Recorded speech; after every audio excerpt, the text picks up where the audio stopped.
नमस्कार, जय श्री श्याम। श्याम बाबा की महिमा का जितना बखान किया जाए वो कम है और उसी की कड़ी में मेरे भाई सत्यम सौरभ की ओर से इसका एक अभिनव प्रयास किया जा रहा है जिससे बंगाल के कोने कोने में बांग्ला भाषी लोग भी श्याम प्रभु की महिमा से अवगत हो और इनके बारे में जाने।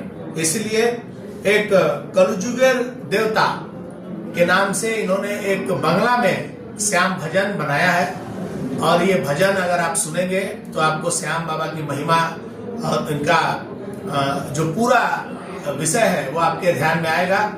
तो इसलिए मैं इनको बहुत सारी शुभकामनाएं देता हूं उन्होंने इतना अच्छा प्रयास किया है जिससे कि पश्चिम बंगाल के कोने कोने में जो श्याम भक्त है, जो अच्छी तरीके से हिंदी नहीं समझ पाते हैं, वो बांग्ला में भी श्याम बाबा के भजनों को सुनेंगे और उनकी महिमा को समझने का प्रयास करेंगे।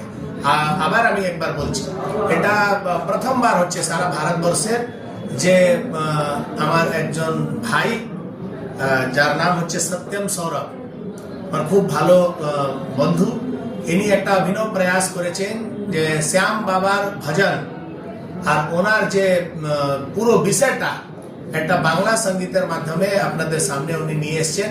তার জন্য ওনাকে আমি জানাই অনেক অনেক শুভেচ্ছা। আগামী দিন উনি আরো নতুন নতুন বাংলা ভজন, বাংলার গান শ্যাম বাবার উপরে উনি আপনাদের সামনে প্রস্তুত করবেন। অনেক অনেক শুভেচ্ছা। জয় শ্রী শ্যাম।